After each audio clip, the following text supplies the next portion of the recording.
Nous doutons de l'efficacité de la CEDEAO. Ce sont les propos de Gérard Adja, premier vice-président du mouvement du MPDD, le nouveau nom de l'Organisation pour bâtir dans le Nord un Togo solidaire. Alors, on va s'interroger même sur la façon dont la CEDEAO elle-même conduit la facilitation togolaise. Mais on sait que l'actualité a énormément évolué ce jeudi avec le vote du 5e membre de la CENI au titre de la C14 et donc logiquement la sortie de l'Union des forces de changement et la convocation du corps électoral pour le 20 décembre prochain. Ces sujets, nous allons en débattre avec Frédéric Abbas-Kabwa, président du mouvement des Républicains centristes. Monsieur Kabwa, bonsoir. Bonsoir Samuel.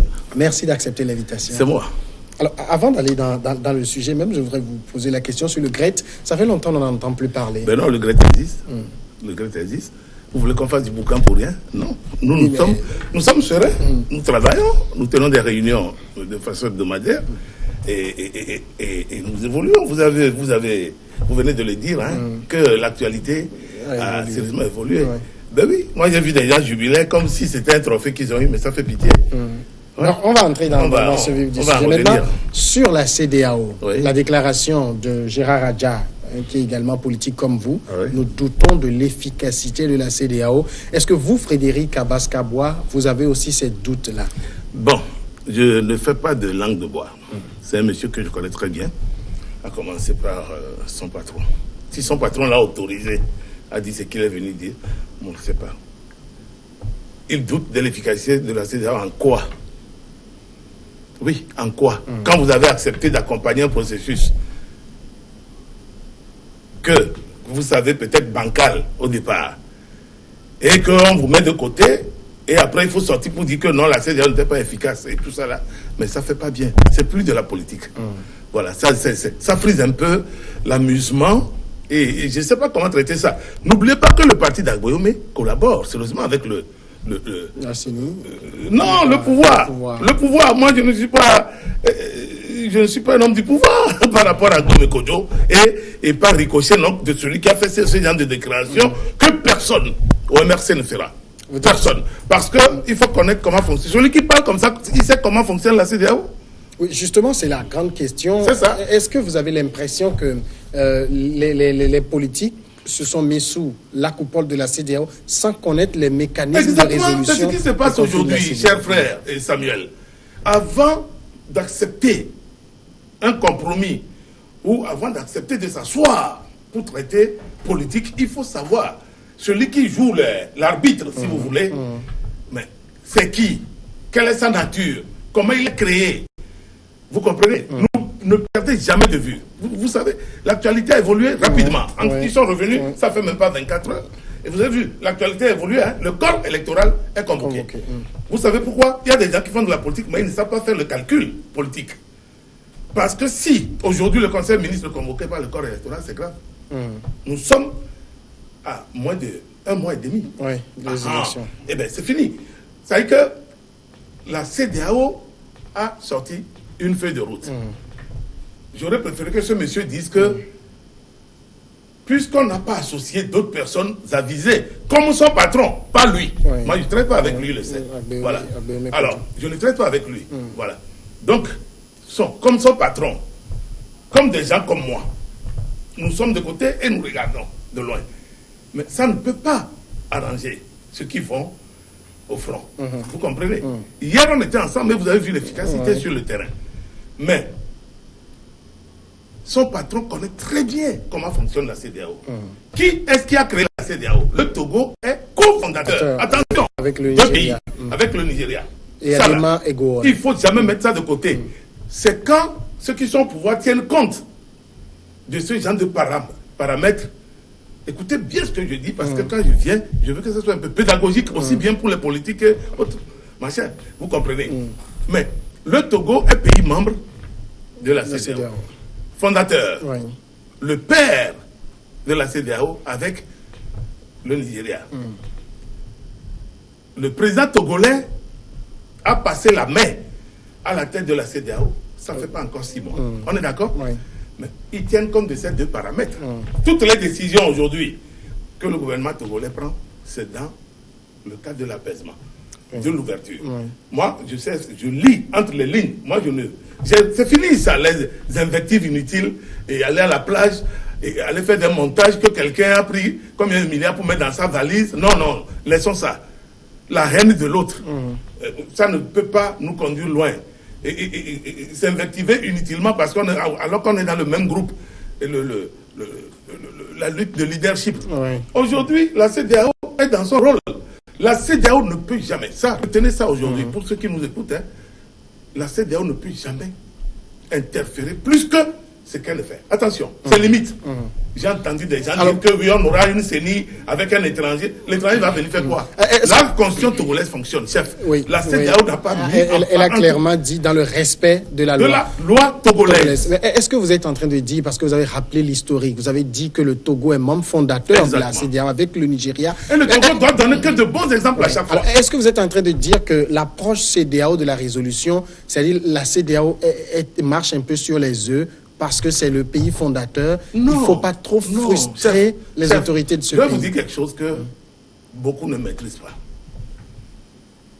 Pour la CEDEAO, aujourd'hui, les 16 pays, les 15 pays, s'il vous plaît, parce que bon, il y a... La Mauritanie... Non, ils vont revenir, mais ce n'est pas encore acté. La Mauritanie va revenir. Ils ont déjà lancé la procédure. Mais, vous savez, les 15 pays sont conscients que la constitution togolaise fonctionne normalement. Attention. Mais il y a crise. Mais il y a crise. C'est ça le problème. Je vais vous dire quelque chose qui va vous surprendre. Si quelqu'un au Togo peut vous dire, qu'il peut expliquer ce que nous vivons comme problème, et que vous pouvez comprendre, vous Samuel Niaoui, la personne vous a trompé. Même moi, tout ce que je vais vous expliquer, vous ne comprendrez rien. Il y a des gens qui ironisent et disent, voilà, si on vous explique la crise togolaise et vous comprenez, c'est qu'on vous a mal expliqué. Voilà, on vous a mal expliqué, justement. Mais voilà, on dit, d'une part, que notre constitution fonctionne à merveille, et d'autre part, on dit que non, il y a crise. Bon, allez-y comprendre quelque chose. Vous avez vu la sortie du président de la Cour constitutionnelle hier. Alors, ça veut dire beaucoup de choses. La même Cour dont on demande qu'elle soit refaite, recomposée. Sur quelle base? Je ne sais pas. Parce que il y a des morceaux très durs. Oui. Il y a des morceaux très durs parce que la Cour constitutionnelle relève de la Constitution togolaise. Et elle est en plein mandat. Vous voulez interrompre un mandat. Attention. Est-ce que la CEDEAO veut venir violer la Constitution togolaise en mettant un terme au mandat avant le délai échu? Oui, mais elle a entériné la réforme de la Cour constitutionnelle. Oui, mais ça, on peut le dire. Maintenant, ils n'ont qu'à nous dire par quel mécanisme. Parce que là où les gens ne voient pas venir, ça va se faire à l'Assemblée nationale, chef. Et sur quelle base? Parce que la base actuelle est claire. Le chef de l'État nomme 4 et l'Assemblée élit 5. N'est-ce pas? Bon, allez-y voir les gymnastiques. Qu'est-ce que la C14 a concédé à Conakry et qu'on revient à moins de 24 heures, on court. Même Jekris Olympio, d'après moi mes informations, puisque je suis en contact direct avec Jekris Olympio, quand on a enlevé au Mao de la CENI, Jekris Olympio n'était pas informé. Il faisait la sieste. Ça c'est moi, Abbas Kaboua. Je vous le dis sur ce plateau. Et quand on lui a dit qu'il était hébété, il regardait. Il n'a rien compris encore. Peut-être c'est actuellement que des émissaires ou les gens de son parti, parce que les 2 députés, personne ne les a vus. Mais on a pris tout le monde de court. Il faut aller à l'Assemblée nationale. Alors, c'est ce que vous êtes en train de nous dire. Est-ce que c'est que l'UFC n'a pas démissionné? C'est ça? Non, l'UFC n'a pas démissionné. Alors, donc, le vote d'aujourd'hui viole le code électoral. Exactement. L'UFC n'a pas démissionné. Alors, ça veut dire que c'est nul et non avenu. Non avenu. C'est en cela que je vous dis que le cas Togo est atypique. C'est un pays à part, chef. C'est un pays à part.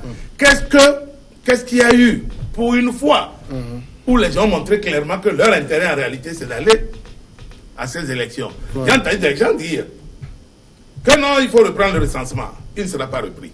Ça, je vous le dis avec la plus grande fermeté ici. C'est pas moi qui le recensement ne sera pas repris. Non, il ne sera pas repris. Il y aura peut-être une prolongation. Toujours dans le souci d'apaisement et par respect à la CEDEAO, que notre fondateur, président fondateur, le timonier national, ça vous rappelle, à l'époque, il aimait bien ces noms-là. Très bien. le timonier national, le premier chasseur du Togo, a créé, vous comprenez, par respect pour lui et pour son esprit, et par respect également pour le président de la République actuelle, qui vient de quitter la CEDEAO, avec toutes les félicitations. Vous savez, ils ont donné blanc-seing, attention, pour la façon dont il a géré la CEDEAO. Et s'il n'y avait pas de crise, tenez-vous bien, plusieurs de ses collègues voulaient le reconduire pour un deuxième mandat. On a déjà vu ça à plusieurs reprises. Alassane Ouattara ont fait deux mandats. Donc, pour toutes ces raisons, le gouvernement togolais ne veut pas tomber dans les travers pour qu'on dise que c'est lui qui bloque le processus. Tout cela, il faut avoir une lecture politique. Il ne faut pas jubiler. Moi, je ne jubile pas. Vous savez pourquoi? Et si je jubile, c'est le peuple. C'est sur le dos du peuple togolais. Moi, je ne jubile pas parce que je sais comment ça va se terminer. Alors, ça veut dire que, Conakry a quand même permis d'avancer, c'est ça? Non, vous ne pouvez pas dire. Oui, oui et non en même temps. Parce que les gens sont allés à Conakry. Dans un premier temps, personne ne voulait bouger. Personne ne voulait bouger. Il fallait que lui tape du poing sur la table. Et donne même des exemples de son propre pays. Parce que c'est un paradoxe que quelqu'un qui a chaud dans son pays et qui manipule pour un troisième mandat soit médiateur dans une autre crise, attention, politique et non sociale ou économique. Où on frappe les gens. Il y a eu, je crois, combien de morts là entre samedi et aujourd'hui à Conakry dans les manifestations de l'opposition. Il y a eu des morts. C'est un paradoxe. Le Ghanéen a aussi des problèmes avec la grogne sociale qui monte chez lui aussi. Vous comprenez? Nous avons des gens, c'est vrai, qui connaissent bien notre pays. Kandapa connaît Lomé comme sa poche. Kandapa, là, le ministre de la Sécurité, il connaît Lomé comme sa poche. Quand ils étaient dans l'opposition, tout ça, c'est des gens qui rasaient les murs, excusez-moi. Oui, et c'est des gens qui avaient des contacts avec tous les politiciens togolais. Vous comprenez? Si, quand j'en parle avec aisance, ça veut dire que c'est des gens que je connais très bien. Dans un salon bien feutré, quelque part, et quand ils viennent, ils regardent, ils sont embêtés parfois. Mais aujourd'hui, ils sont là, ça veut dire que nous sommes des frères, ça veut dire que ces gens aussi ont appris à connaître ce qu'ils ne connaissaient pas hier. Donc, alors, mais au moins, si on concède que Conakry a permis de faire bouger les lignes, ça veut dire quand même que la CEDEAO est plus ou moins efficace dans la résolution de la crise. Vous ne pouvez pas dire plus ou moins efficace. Aujourd'hui, la CEDEAO pilote la chose, n'est-ce pas? Bon, attendons de voir, parce que les gens, depuis Conakry, faisaient écrire par leurs petits sbires là, que ça, il n'y a pas de crédit accordé à ça. Voilà, non. On attendait leur propre réaction, voilà. Ils n'ont pas réagi jusque-là. Et j'ai toujours dit à ceux qui m'appelaient, j'ai dit attendez qu'il y ait un communiqué officiel, parce que c'est ça qui va situer tout le monde. Mais avec ce qui s'est passé dans la journée, dans l'après-midi d'aujourd'hui, le Conseil extraordinaire des ministres, qui a convoqué le corps électoral, parallèlement à l'Assemblée, qui a voté pour le reliquat, j'allais dire. Mais je souris comme vous, Samuel, parce que hier, il y avait ces mêmes personnes à la CENI, mais ça a avancé en quoi? Désormais, les gens montrent leur vrai visage, qu'ils luttent pour autre chose. Ils ne luttent pas pour les Togolais. Ça, c'est moi qui vous le dis aujourd'hui, parce que je parle des gens que je connais très bien, et que les gens ne soient pas surpris. Je le dirai jusqu'à la fin de ma vie. L'opposition togolaise est plurielle et multiforme. Mais vous avez vu comment j'ai réagi tout à l'heure sur ce que a déclaré le vice-président de ce truc-là. Je ne connais pas le nom. MPDD. Ah bon, c'est vous que moi je ne sais pas, c'est Obi que je connaissais, ou bien je dis le parti d'Agouem et Kodjo. Mais je dis simplement que ce n'est pas bon. Non, ce n'est pas une bonne chose. Il faut attendre. À chaque fois, il faut attendre, parce que si vous vous précipitez, vous allez faire une très mauvaise lecture de la situation. Ça ne sert à rien de se précipiter. Et je vous dis que le comportement du gouvernement togolais, c'est les éléments que je viens de donner précédemment qui commandent cela. Voilà. On prend l'historique même de la CEDEAO. Le fait que leur chef, puisque le président de la République est en même temps président de l'UNIR, qui vient de passer la main en juillet dernier. Et ça ne fait pas bien qu'on dise que c'est le Togo c'est le gouvernement togolais qui coince et tout. Donc, vous savez, c'est déjà réfléchi. Depuis un moment, vous allez voir que ils travaillent. Oui. Oui. Vous avez vu cette semaine-là, tout nous tombe sur la tête, les Millennium Account. C'est quand même paradoxal. Non, au même moment qu'on dit qu'il y a crise, on a le Millennium Challenge et on pourrait être éligible à notre programme. Le Doing Business qui a avancé de 19 points. En Allemagne, où il obtient... je crois 1 milliard, quelque chose comme ça. Les gens disent 1 milliard, c'est rien. Ils n'ont jamais travaillé pour avoir même 100 000. Soyez sérieux. Il ne faut pas que les gens, mais quand vous obtenez même 1 franc d'un partenaire, remerciez. Parce que 1 franc qu'on vous donne là va certainement permettre à 1 ou 2 Togolais de ne pas mourir de faim. Va permettre à 1 ou 2 Togolais au moins de se soigner. Va permettre à 1 ou 2 Togolais d'aller à l'école. C'est-à-dire, c'est des efforts qui sont faits pour le pays. Rien ne sera... Il ne faut pas que les gens donnent l'impression que c'est quand ils vont venir que les choses vont changer. C'est faux, archi faux. Dites-moi dans la C14 combien connaissent les rouages de l'administration. Il n'y en a pas, il n'y a que des retraités qui sont... On va pas leur faire des procès d'intention. On a vu quand même des pays où des chanteurs sont devenus présidents. Même le Madagascar a eu un DJ qui est devenu président. Je ne refuse pas. On a vu aussi les scandales qu'ils ont laissés. Peut-être que vous faites allusion au chanteur, j'aime bien ces chansons, Michel Martelly. Oui, Haïti. Vous avez vu, depuis une semaine et demie, on est en train de ramasser ces anciens collaborateurs comme des mouches pour mettre en prison. Mais vous serez rattrapé par votre passé, quel que soit Alpha. C'est parce que on n'a jamais travaillé en tant que tel, on a rasé les murs, c'est le code de nous, on a géré un journal. Oui, bon, on va pas aller dans ces détails-là. Alors aujourd'hui, vous pensez quand même que le vote de l'Assemblée, puisque le président de l'Assemblée a dit que c'est dans un souci d'apaisement, la convocation du corps électoral, tout cela participe de la résolution définitive de la crise? Non. Vous ne pouvez pas dire que la crise est résolue. Non, je vous demande si ça participe. Oui, ça participe, oui, évidemment.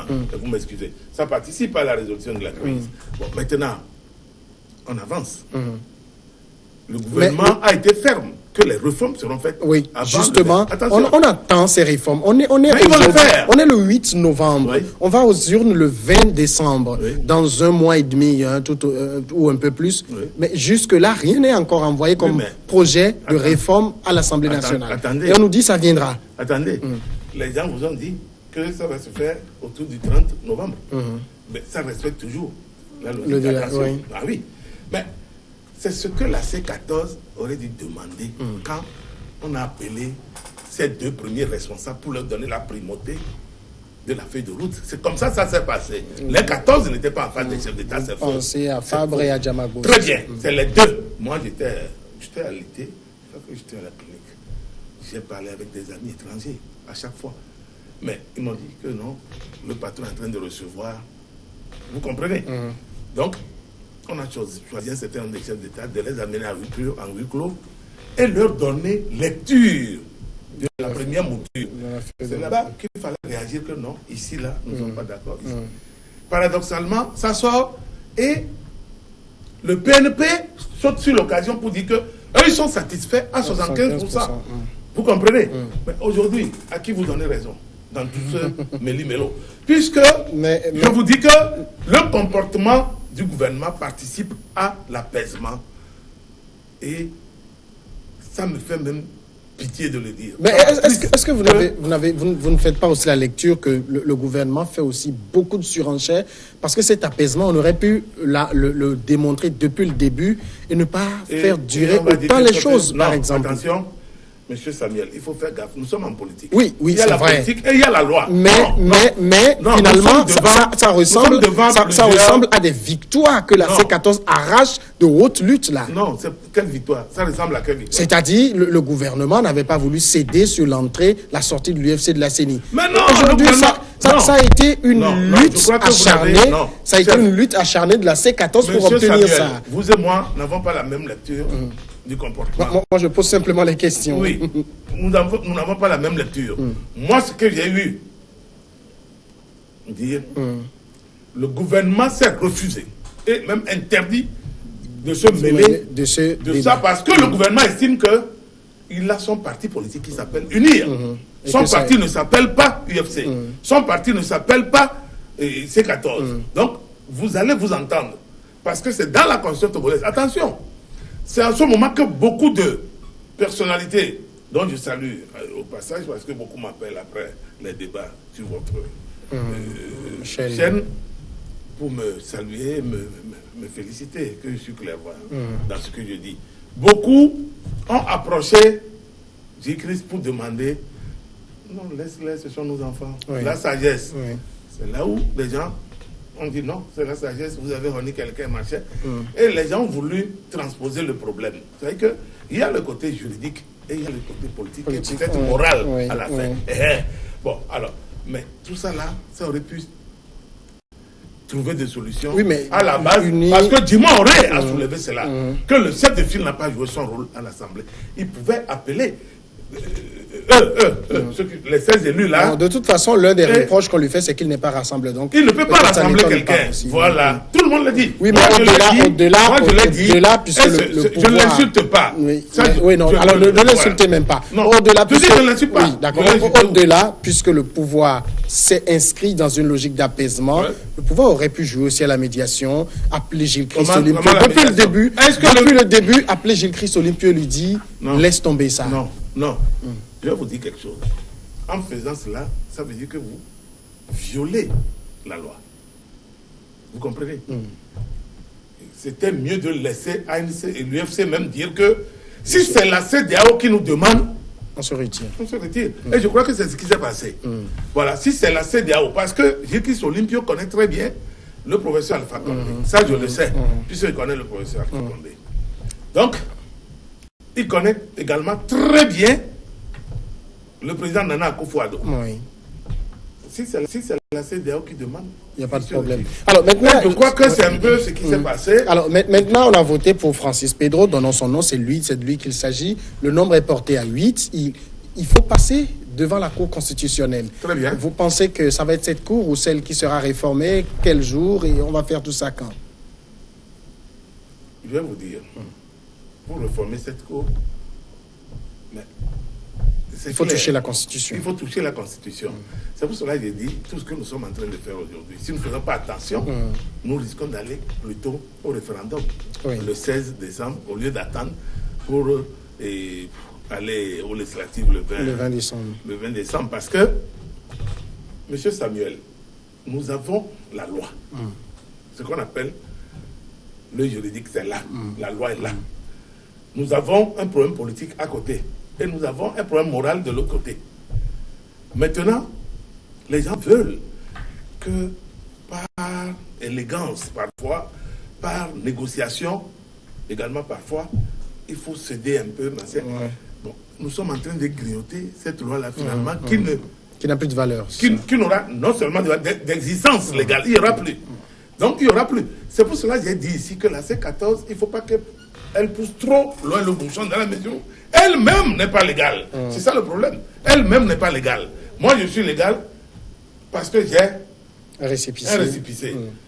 Les 14 partis pris individuellement sont légaux. Mais en regroupement, vous n'êtes plus. Mais la loi reconnaît le regroupement aussi. Oui, mais attention, ils ne l'ont pas mis en regroupement comme on avait fait à l'époque avec le CST. C'est ça le problème. C'est-à-dire ça n'a pas été formalisé, c'est ça? Non, ça n'a pas été formalisé avec des signatures. Tu trouves une lettre de reconnaissance. Il n'y en a pas. Bon, maintenant, il ne faut pas trop pousser le bouchon. Parce que si vous poussez trop, les gens vont vous sortir le grand jeu et au finish, c'est eux qui auront raison. Ça dit que la feuille de route a prévu ça également. Qu'en l'absence de consensus, il faut aller. Je vous jure, si je vous dis quelque chose aujourd'hui, sur ce plateau, moi, je ne vois pas les élections le 20. Non. Ça ne se fera pas. Non, ça va se faire comment? Moi, par exemple, mon parti n'ira pas aux législatives s'il n'y a pas de réforme. Ça, il faut que je sois absolument clair. Pas de réforme, pas de législative. Moi, je ne fais pas le mélange que certains disent que l'efficacité de CEDEAO, ça les engage. Vous comprenez? Bon. Vous parlez comme certains en 2015, ils l'ont dit, mais ils sont allés. Moi, je ne fais pas quelque chose de son contraire. Je sais de qui vous parlez, mais vous avez dit de ne pas parler de lui. Je ne parle pas de lui. Il ne faut pas trop rire, chef, on nous regarde. Mais je vois plutôt le référendum pointer son nez, puisque en l'absence de consensus, on passe au référendum. Et de façon inclusive. Attention. C'est-à-dire, vous pensez qu'on ne peut pas faire de référendum le 16 et des législatives le 20, c'est ça? La CENI dit qu'elle peut faire ça. Attention. Oui. Non, mais la CENI nous dit qu'elle peut faire. Moi, je ne vois pas les législatives. Le 20 décembre. Le 20 décembre. Vous les voyez pour quand? Moi, je vois plutôt le référendum. Vous... Et c'est après le référendum, le gouvernement... Mais attendez, si le gouvernement a ce que... Donc, si on suppose que le 30 novembre, on envoie le projet de loi et qu'on a les 2 tiers, c'est-à-dire ce qu'il faut pour aller au référendum, le gouvernement doit encore reconvoquer le corps électoral pour le référendum, c'est ça? Non. Oui. Oui, ils vont reconvoquer le corps électoral pour le référendum. Mais je vais vous dire, aujourd'hui, il faut un sursaut national de tous les côtés. Les gens ont fait un pas aujourd'hui, vous avez vu. Ils ont accepté Pedro de retourner dans la CENI. Ils auraient pu accepter et faire le blocage et dire à leurs députés, vous votez contre. C'est leur droit. C'est leur droit, c'est pas une obligation. Maintenant, ça a été fait calmement. Ils vous ont tendu la main. OK? Ils vous ont tendu la main. Même si c'est avec la main gauche que vous voulez leur attraper cette main-là. Attrapez ça. Et faites semblant d'évoluer. Mais sinon, si ça bloque, parce que la Cour constitutionnelle, c'est un morceau, un gros morceau. S'il faut, on vous dit que les membres seront élus de façon uninominale. Uninominale. La C14 ne peut en aucun cas dire que nous, on envoie une liste unique. Parce que quoi? Parce que quoi? Ne prenez pas le pays en otage. Et ne prenez pas en otage le processus. Faites en sorte que, quand le moment va venir, le souci de ce pays-là, la souffrance de ce pays. Vous avez vu 2000 places d'enseignants, on a reçu plus de 25 000. Oui, c'est triste. Avec plus de 40 000 dossiers qui n'ont pas pu faire les formalités. Ça ne fait pas pitié. Abbas Kabwa, dernière question. Est-ce que vous pensez qu'on tend là vers la résolution de la crise? C'est trop tôt de répondre parce que celui qui vous dira oui, je ne pense pas que c'est un vrai Togolais. D'accord. Voilà. Ça dit que seuls 2 choses vont nous départager demain. Le référendum dont je viens de parler, et puis prochainement les législatives. Frédéric Abbas Kabwa, merci d'être passé dans cette émission. C'est moi et que Dieu vous donne cette force de continuer. Vous êtes un des rares médias qui respecte la déontologie de votre métier. Vous avez vu, on est resté... Merci. Merci beaucoup. On va marquer la pause et après on reçoit les journalistes et d'autres invités pour Regard Croisé.